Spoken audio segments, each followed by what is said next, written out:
주와 같이 길 가는 건 즐거운 일 아닌가. 우리 주님 걸어가신 발자취를 밟겠네. 안녕하셨습니까?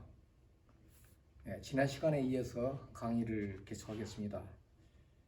지난 시간에 면역력을 높이기 위해서 체온이 중요하다고 말씀을 드렸습니다. 다시 한번 그런데 질문을 드려보겠습니다. 체온이 우리 몸의 면역력에 그토록 중요합니까? 대답은 네, 그렇습니다. 우리 몸의 면역력에서 체온은 정말 중요합니다라고 대답할 수밖에 없습니다. 사람들은 겨울에 감기에 많이 걸립니다. 왜 하필이면 겨울에 사람들이 감기에 많이 걸릴까요? 그것은 겨울에는 추운 날씨 때문에 몸이 차가워지기 때문에 그렇습니다. 몸이 차가워지면 그만큼 면역력은 떨어지게 됩니다. 저는 지금까지 이제 한의학을 공부한 뒤에 냉방에서 오랫동안 일했다가 냉방병에 걸렸던 사람들을 몇 사람 만난 적이 있었습니다.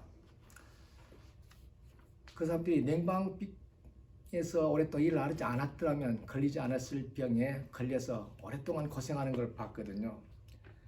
그래서 우리는 어떻게 해서든지 우리 몸의 정상 체온인 36.5도 내지는 37도를 유지하게 되면 우리 몸의 최상의 면역력을 유지하게 되는 것이죠.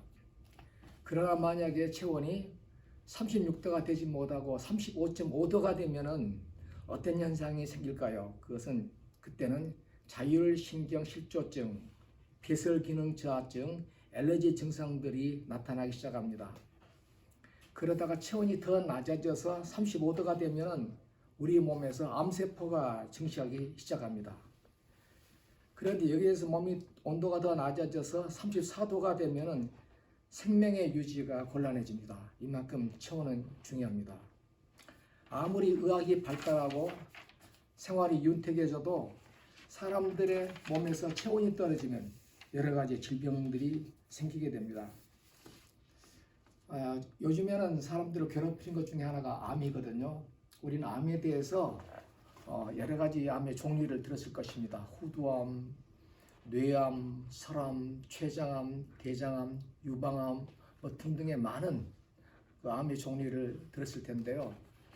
여러분 한 번이라도 심장암이란 말을 들어보신 적 있습니까? 없을 것입니다. 심장에는 암이 생기지 않습니다. 몸의 각 부분에는 암이 생겨도 심장만큼은 암이 생기지 않습니다.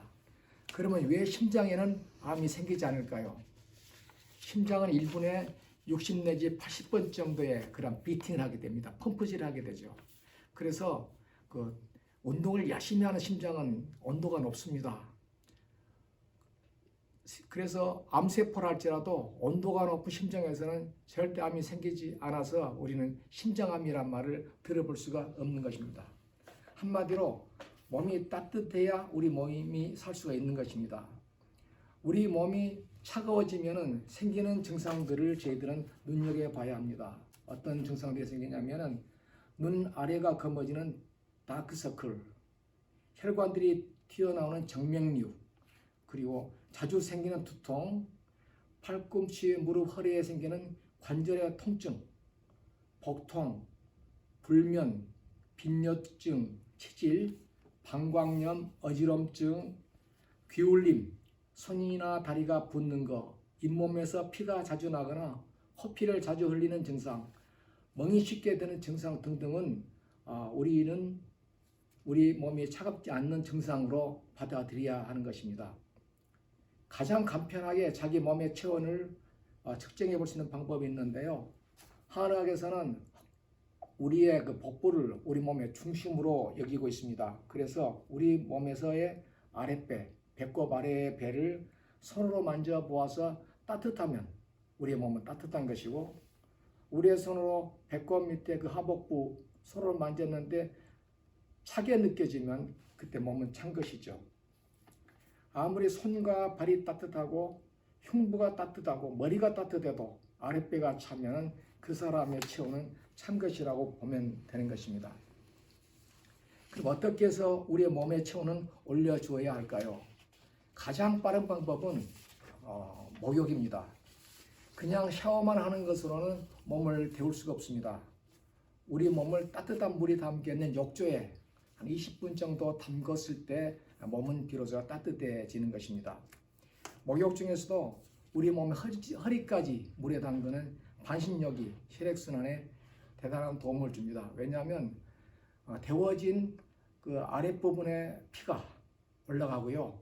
데워지지 않는 그 식은 피가 밑에 내려오면서 열의 대류 현상이 일어나게 되거든요. 그래서 혈액순환이 반신욕을 함으로써 촉진이 되는 것입니다. 근데 만약에 반신욕이 힘들다면 족욕을 해도 괜찮습니다. 발만을 따끈한 물에 담가뒀을 때 열의 대류 현상이 일어나서 데워진 피는 올라가고 차가운 피는 내려오면서 혈액순환이 촉진되는 것입니다. 그래 물의 온도는 어느 정도로 유지하는 게 좋을까요?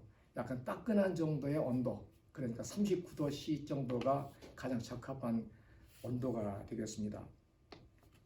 하여튼 데워진 피로 혈관이 확장되고 혈액순환이 촉진되고 각 세포에 혈액과 산소와 영양분이 공급되고 또 노폐물이 제거되면서 세포는 면역력을 갖게 되는 것입니다. 그 면역력의 힘이 바이러스를 이겨낼 수 있게 하는 것이죠. 우리 몸을 가장 빨리 데워지는 것은 목욕이지만 우리의 몸을 지속적으로 오랫동안 따뜻하게 해주는 것은 역시 운동이라고 볼 수밖에 없습니다. 적당한 운동을 통해서 우리 몸의 체온이 높아지도록 했을 때 우리 몸은 지속적으로 따뜻해질 수가 있는 것입니다. 그러면 인체 근육의 70% 내지 80%가 우리 몸의 아랫부분에 있습니다. 즉 다리 부분의 근육이 우리 몸에서의 모든 근육의 70 내지 80%를 차지하는 그러한 근육이 되는 것입니다. 그래서 많이 걸었을 때 우리의 체온이 높아지고 우리 몸에 어떤 질병들이 낫게 되는 것을 보게 되는 것입니다. 많이 걸으십시오. 많이 걸어서 체온을 높여드리고 그리고 몸의 면역력을 올려드리는 그러한 삶을 사시기를 바랍니다. 지난 시간에 그리고 우리 몸을 덮여주는 음식에 대해서 말씀을 드렸는데요. 오늘은 오직 한 가지의 음식을 또 강조하겠습니다. 그것은 생강입니다.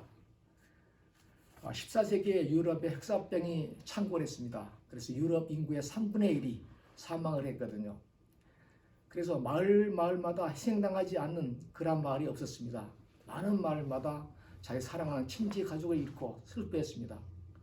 그런데 이상하게도 영국의 어떤 한 마을에서는 그렇게 수많은 사람들이 죽어갔을 때 마을마다 희생자가 생겼을 때 그 마을에는 한 사람도 희생자가 없었습니다.